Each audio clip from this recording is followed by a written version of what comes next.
Certification issues at a Burwood development. Let's have a look. Hello everyone, I'm Florian Heise and welcome to another episode of Heise Says. Once again, I'm fueled by my unsponsored stein of coffee and I'm looking for suppliers, guys, for those of you that are asking, because I plan to have them once we hit 10,000 subs. I will either, even if I have to buy them and sell them myself, I will find some steins for you all. Because, you know, we need to get some of the catchphrases I have. Now, this is an interesting one. This is a development on Marmaduke Street at Burwood, and you know, where the media is going on about, you know, disgraced certifier, dodgy certification, all of these issues. And I've gone through the judgment for it at the moment, and I will link to this if you'd like to go through it and bore yourself by reading through this judgment and the issues surrounding it. But I thought it would be a good example to discuss or highlight what I see as the major issue in the construction sector here in Australia.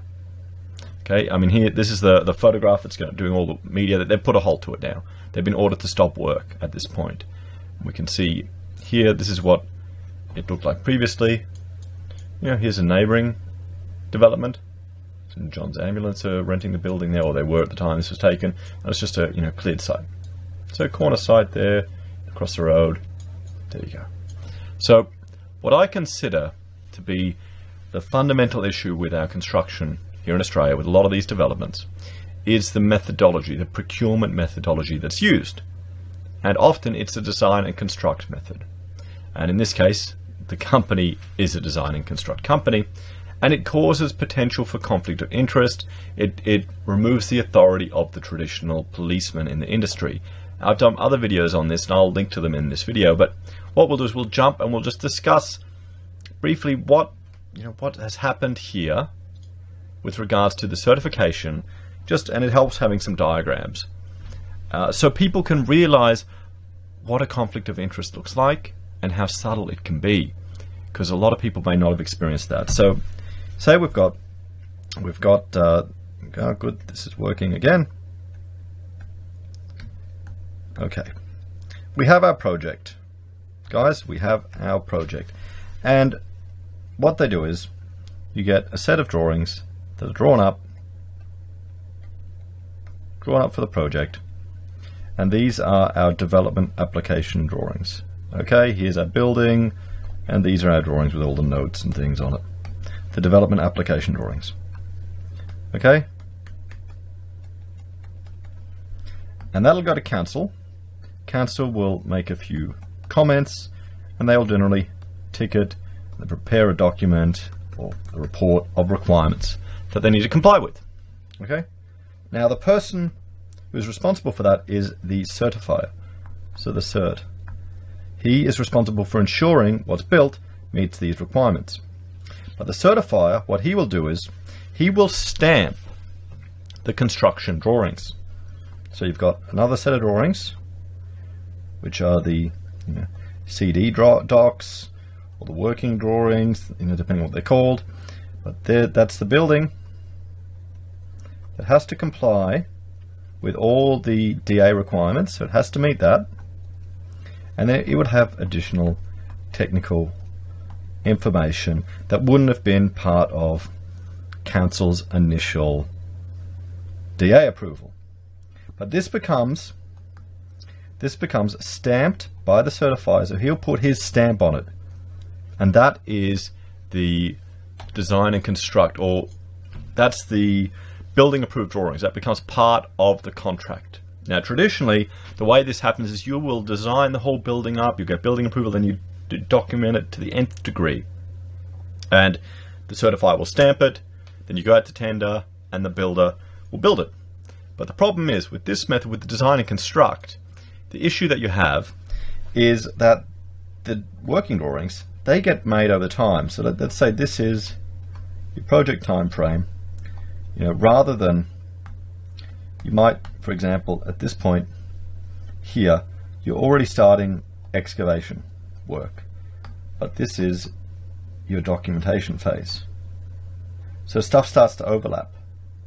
So you're already doing portions of construction work before you've finished all the construction drawings. So often the drawings will change. So they'll change with time. So the certifier may have stamped an initial set of drawings, but then because frankly they haven't finished documenting it all and they haven't got all the information in place, things will change. And that's no different to, you know, discovering a latent condition. So you'd have to change your methodology to deal with something. Now what's happened in this circumstance, and I'll put another thing here, is, I mean, we'll jump back here and we'll have a look at, I mean, this is a hole in the ground. Okay, so the certifier, what he has done is he has stamped a set of CD, it depends on what firm you call, but construction drawings. Okay, these are the stamped and approved drawings that the certifier did. Okay, stamped and approved. You know, they're ticked. That's part of the contract. Now, what's happened, what appears to have happened, is that there have been changes to this job based on some changes in the methodology of how it's constructed, and that's leading to some issues with regard to the certification. Regardless of, you know, how that'll actually work out, or to go into detail about that, that'll be resolved later. But let's just say, well, changes happened. So the certifier, because this isn't just the architect's drawings, it'll also be all the engineer's drawings as well, you know, every part, every page of the set. So there'd be a hole in the ground, and for the basement, and the design for that would also make up part of these drawings with all the requirements, the technical stuff. This is part of the building approved and stamped set of drawings. But let's say they're looking at doing this hole in the ground and they've come into a problem, an unknown condition, or something needs to change. Now, here's the thing, the certifier will get, we'll say, they've got to change it. I don't know, for some reason. They're doing something different. The methodology is different from the engineer. Maybe they've found a cheaper method to do it, or they've got some new tech where they can put something in here that's cheaper or more efficient or works better. Or the soil is different to what they anticipated. Something, let's just say an unknown.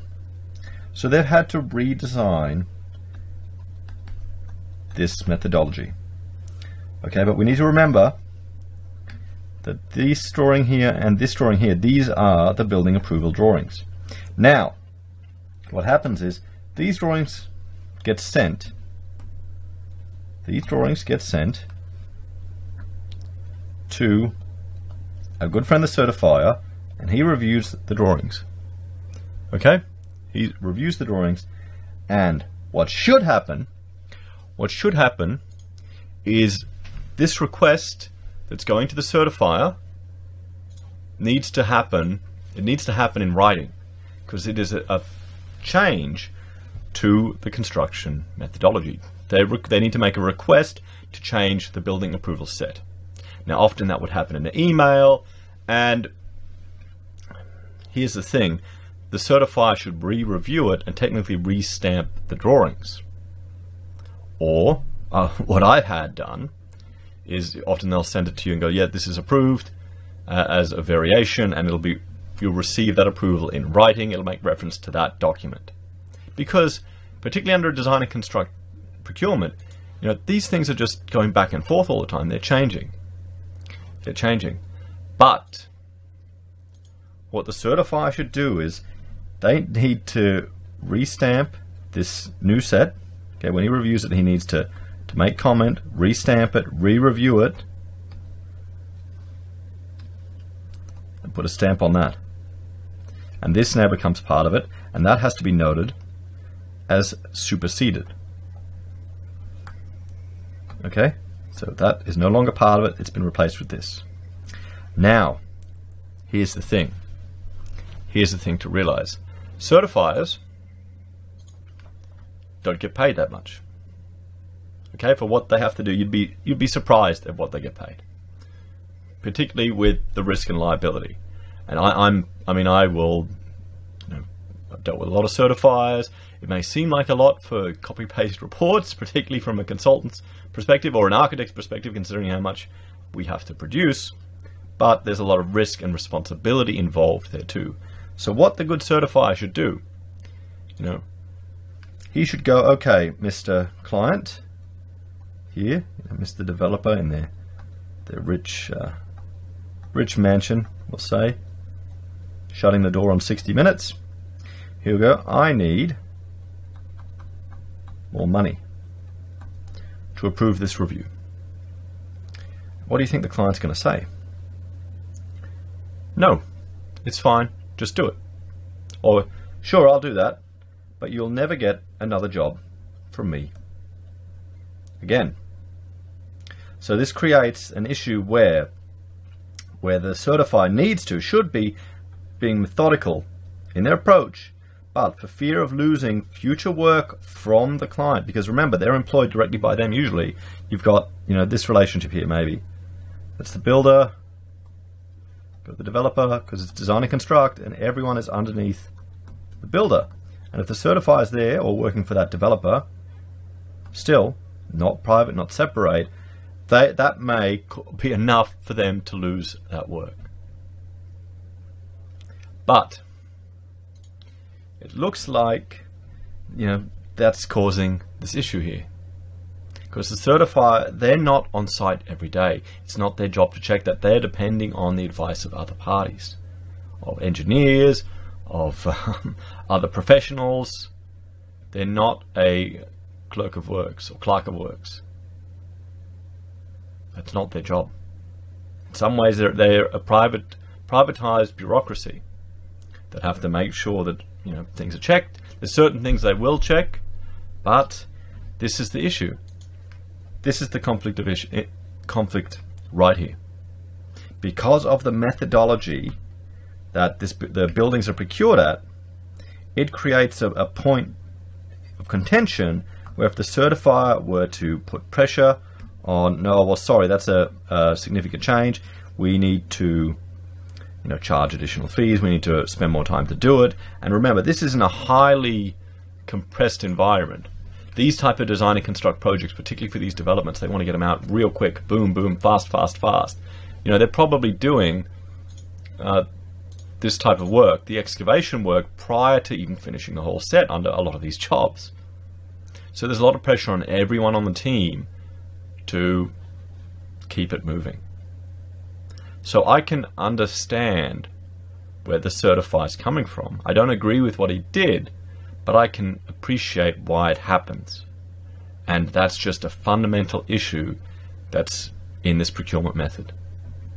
Because it creates an uncomfortable situation where, Mr. Certifier here needs to put pressure on his client for additional resources, and that could cut off the tap of future work. And if you've got, you've got your mortgage, you've got your credit card bills, you've got your private school bills, you've got to keep your 30 staff all paid. Can you, as a business person, can you risk alienating a client, which could be 50% of your work or 80% of your work? But Florian, you're a professional. You need to do it properly. So there's the challenge. There's the challenge. There's where I spoke to another person. Well, I've been in a similar situation where if you stick to your guns, you lose clients. Word gets around. So you need to appreciate that. I lost one client that was a tremendous portion of our work for a small business because I didn't agree with the detailing methodology they did to waterproof a part of a building. And that's a tough call to make. I had another gentleman who rang up, and he was in a similar situation where his client wanted to do some bodgy repair work. So, I contacted some friends, and we found out some people who he should contact regarding the local authorities, because it was a life safety issue. And fundamentally, that's what it comes down to. So they're railroading the certifier, but I would bet a carton that this type of issue is happening all the time, more than you realize. because of the way these buildings are procured, guys. Because of the way these buildings are procured. It puts people in a difficult situation. So, how can you deal with it? What are some solutions to deal with this? Perhaps we need to look at the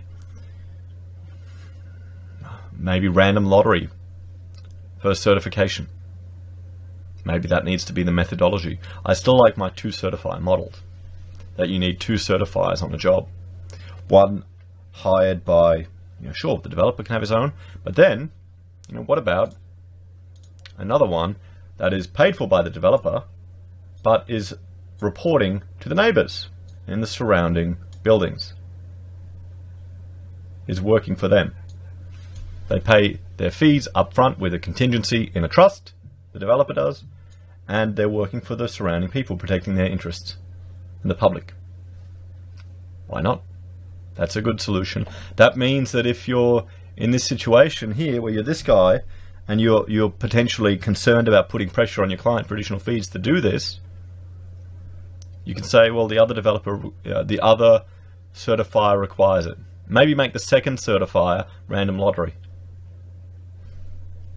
I'm trying to think of ways that we can deal with this rather than just resorting to going through just the state control. That's an idea. What do you think, guys? Do you think that could work?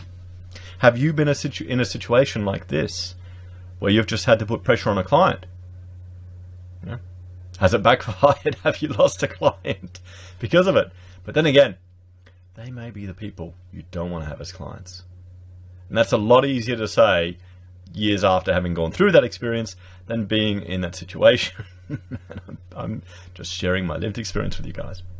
Anyway, that's just my take on it, and that's how I think it's a demonstration of where a potential conflict of interest could lie. It'll be interesting just to follow this project to see if anything comes of it, but I'm not going to jump onto the bandwagon of the media just to attack the certifier, because if it is just a simple bureaucratic thing, well, guys, you've seen it a whole lot. We need to discuss and think about ways that this can be overcome. We need to think about smart ways to do it. I'm putting my money on the 2 certification system. And I actually did a video on that, and I will link to that right above me. Anyway, guys, thank you for joining me for this video. Please let me know what you think and leave your suggestions in the comments, and I'll talk to you all next time. Take care.